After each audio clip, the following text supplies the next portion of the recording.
Hey, what's up everybody, and welcome back to another episode of News Dose, where I give you all of the latest gaming news. And Xbox Game Pass will be getting a big expansion sometime in the near future. We always talk about how good of a deal Xbox Game Pass is, and that's completely true and everything, but something Microsoft has been doing is trying to get it in as many customers' hands as they possibly can. Well, with this expansion, it looks like they may just achieve that goal, so we'll get into the details on that here in just a bit. Also, the PlayStation 5 stock issue is starting to get absolutely ridiculous. Now, to be fair, this is not a Sony or PlayStation problem in specific, and Xbox is also having this issue, but there's something else going on here which is the cause for some of these stock issues. This has certainly led to a lot of frustration from consumers, and honestly, I completely understand, so stick around for that as well. Before we get into all that though, let's go over some of the quick news, starting off with Tomb Raider. Yeah, Square Enix is working on a new Tomb Raider game which is planned to release sometime in 2021. Now, don't get too excited just yet, as this is a mobile game. Unfortunately, this is not the next big Tomb Raider for consoles and PC, but considering the popularity of this franchise, Tomb Raider Reloaded will certainly garner a lot of attention. And really, Tomb Raider is no stranger to the mobile format. We have seen several games from this franchise head over to mobile, including Lara Croft Go, which was actually a pretty good puzzle game. Now, as for Tomb Raider Reloaded, not much is known about it just yet. We do know that it's a free-to-play action arcade game, and Lara Croft is sporting her classic look rather than the rebooted version. I do find that to be an interesting choice, but that's probably because she was a lot more recognizable back in the 90s.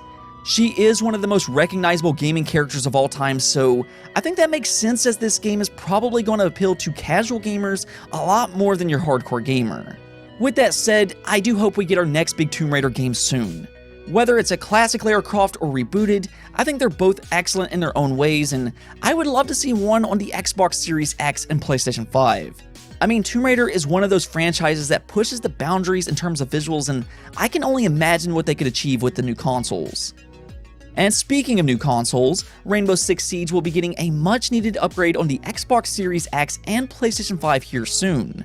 Not only will Operation Neon Dawn be coming in December with some new operators, but you'll also be getting an update on your new consoles to allow for 4K resolution and up to 120 frames per second on December 1st.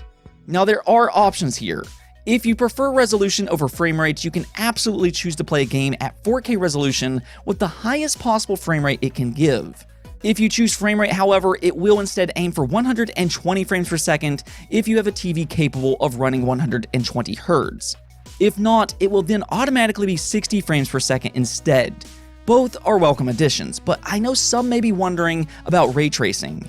Well, this is a competitive multiplayer game, so raw visuals isn't necessarily the main goal here. In fact, Ubisoft knows this very well, and they said that their agenda was to get the performance as close as they possibly can to the PC version. Frame rate is just much more important in a game like this. For me personally, I actually turn my settings down as low as I can on several games just so I can get up to 144 frames per second on PC. It does matter because you want good response time, and the higher the frame rate is, the better you can play. So I'm really glad they managed to achieve this, and it looks like Rainbow Six Siege is going to go strong into the new generation of consoles. Now, there was one last thing about this update that may have PlayStation fans very happy.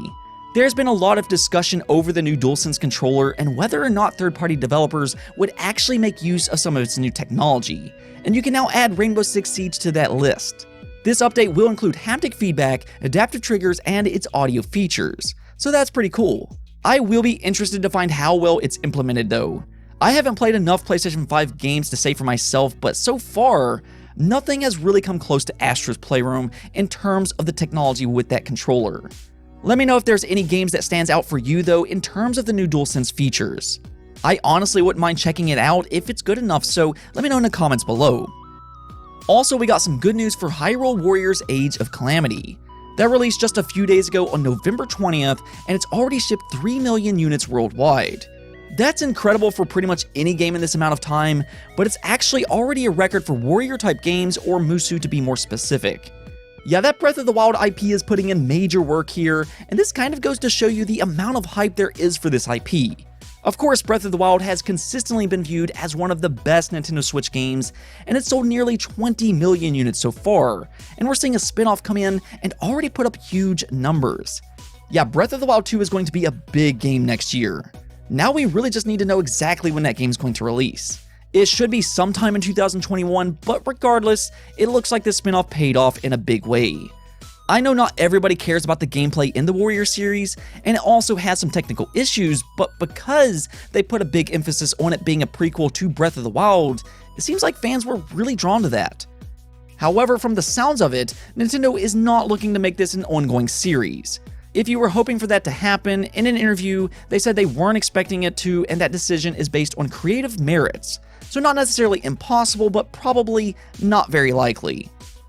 Let's move on over to Xbox Game Pass though, because in an interview, Phil Spencer made a very interesting comment about the availability of Xbox. See, we always talk about the affordability of Xbox Game Pass. It by far is the best deal in gaming. You get all of Xbox's first-party games in it day one at no extra cost. That means you have 23 studios, several of which has multiple teams working on different games, all making day one games for Xbox Game Pass. That's insane, and that number will likely increase in the future as they continue to acquire more studios, and that's not even including all of the third-party games that also comes to Xbox Game Pass. So yeah, it's an amazing deal as we all know, but something else that Microsoft has really been focusing on is its availability. So earlier this year, Microsoft combined Xbox Game Pass with xCloud, which gives them endless possibilities. That means if you want, you can hop onto your Android device right now, download Xbox Game Pass on your phone, and then play much of its library straight from your Android device. You don't even need an Xbox console. I do recommend some kind of controller, however, because even though some games have touch controls, it's not going to feel quite as good. With that said, Phil Spencer continues to stress the importance of home consoles, and he does not expect Xbox Series X to be the last. He continues to say that, so this is not a replacement for Xbox consoles. Rather, it's an addition, and it looks like they will once again expand Xbox in a big way in 2021. Phil Spencer, in an interview with The Verge, said that he thinks we're going to see an Xbox TV app in the next 12 months. Now, this is not the first time he's mentioned Xbox expanding to TVs either. Earlier this year, he also mentioned a streaming stick, but really a lot of TVs already have a built-in operating system to where you can choose what app you want to run. Well, what if Xbox Game Pass came to TVs? Of course, xCloud and Xbox Game Pass is on Android devices, so this is a natural continuation of that. They're trying to push Xbox Game Pass hard, and this fits in with that push where they're trying to get it on as many devices as they possibly can. You could either install it yourself, or maybe they can even have it pre-installed on certain TVs.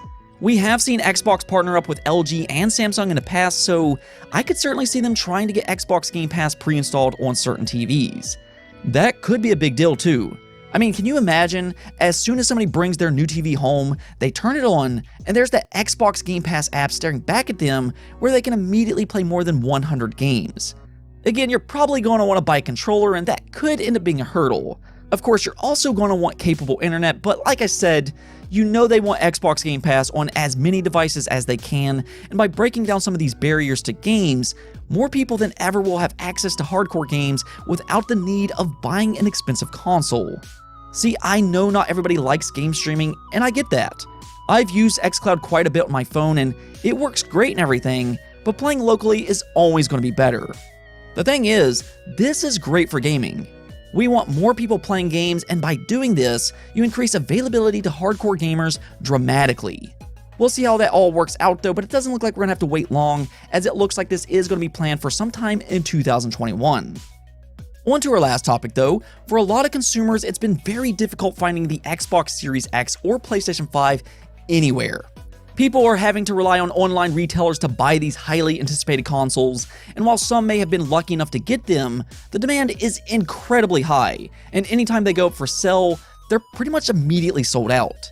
It's been very difficult for a lot of people, and one of the reasons is because not only are you competing with all of the other customers that want these platforms, but you're also competing against scalpers and bots. Yeah, this has become a bit ridiculous by this point, but basically these bots are put in place by scalpers to buy out these consoles as soon as they go online, to where they can then be resold for twice the price. If you go over to eBay, you're going to find hundreds of listings asking for double the price of what they're worth, but exactly how bad is this situation? We've known these bots have existed all year long, and the Switch had stock issues for very similar reason throughout 2020. These bots can just buy them quicker than a human can. But check this out. According to Business Insider, one group named Crep Chief Notify snagged 3,500 PlayStation 5s that they can go out and resell. That is absolutely absurd. Yeah, and this is just one group of scalpers. That means that there's a lot more of this stuff happening out there, and that really is a shame.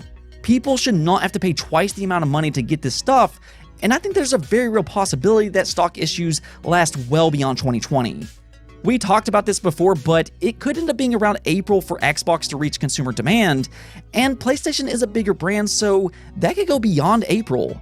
I mean, we're looking at this issue lasting for months and months beyond 2020, and scalpers are not helping the situation at all. Now, hopefully I'm wrong about that, but we'll see. With that said, scalpers have always been kind of a touchy subject with a lot of people, but now it's just being magnified with these bots, and because retailers don't seem to care, this could persist for a while. See, and that's where I really draw an issue. I wish retailers would try to fix this problem. There are ways that you can limit this type of activity. You can include bot confirmation during the checkout, you can limit one order per person or address, or even do a queue where everybody stays in line.